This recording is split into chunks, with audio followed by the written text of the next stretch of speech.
here is the moment when you think about that. And if you think you want to debate that, here is the moment where the president of the United States refused to denounce white supremacist groups, opting instead for language many consider to be a call to action. Take a listen.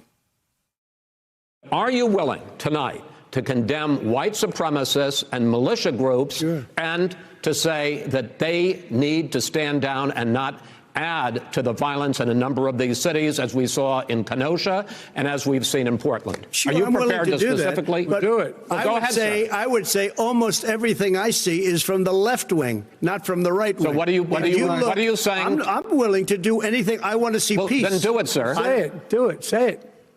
Do you want to call them? What do you want to call them? Give me a name. Give me a white name. Supremacists and who white would you like me to condemn? White supremacists and right Proud Boys. Stand back and stand by. But I'll tell you what. Somebody's got to do something about Antifa and the left, because this is not a right-wing problem. This is a left-wing. FBI director This is a left-wing problem. White supremacist. Antifa's an idea, not an organization. Oh, you got to be not kidding. militia. That's what his FBI, FBI director Gentlemen, said. Well, then you know what? We're done, sir. Okay, unless you're a white supremacist, if you took that as a great moment for the president, I don't know who you are. The Proud Boys took the president's words as a shout of support and celebrated it on social media. Within minutes, the group's members were posting on private social media calling Trump's comments, quote, historic. The New York Times reports that some group members labeled it as a tacit endorsement of their violent tactics, while another posted the group was already seeing a spike in new recruits. The group is considered a violent, nationalistic, Islamophobic, transphobic, and misogynistic hate group. According to the Anti-Defamation League, the self-described Western chauvinist organization was banned by both Twitter and Facebook in 2018. Think about that one. And as Willie mentioned, the president's comments and the Proud Boys' celebration of his response is similar to KKK Grand Wizard David Duke, celebrating Trump's response to the 2017 rally in Charlottesville, saying it was why he and others like him voted for Trump in 2016. What does today represent to you? How you doing? This represents a turning point for the people of this country. We are determined to take our country back. We're going to fulfill the promises of Donald Trump. That's what we believed in. That's why we voted for Donald Trump, because he said he's going to take our country back, and that's what we got to do. Well, and this is what Donald Trump has done time and again. He did it last night to another white supremacist anti-Semitic group.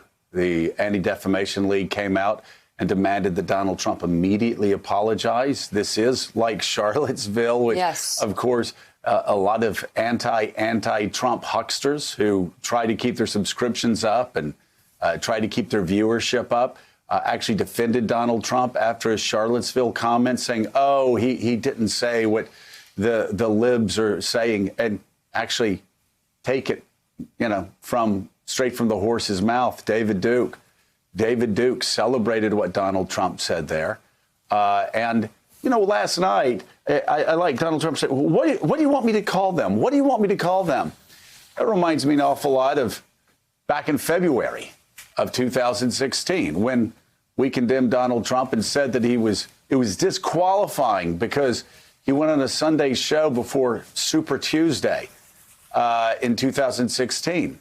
And said he didn't know who David Duke was, despite the fact in 2000 he had condemned David Duke as a racist and said he wouldn't run in the Reform Party because David Duke was a member of that party. He wouldn't be associated with that racist. He also feigned ignorance on who the Ku Klux Klan was. And so here we are, 4 years later. He's still doing it. Oh, I don't know who they are.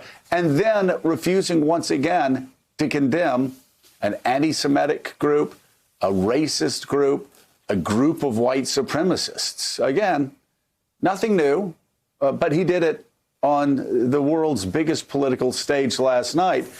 And all those anti-Trumpsters who have shamed and humiliated themselves during his presidency, once again, forced to confront the fact that they are supporting a man who will not condemn white supremacy in America. I await the Wall Street Journal editorial page's condemnation of this continued nod and wink to racism. Here's your chance. And in fact, John Heilemann, Donald Trump telling them to, quote, stand by. Thanks for checking out MSNBC on YouTube, and make sure you subscribe to stay up to date on the day's biggest stories. And you can click on any of the videos around us to watch more from Morning Joe and MSNBC. Thanks so much for watching.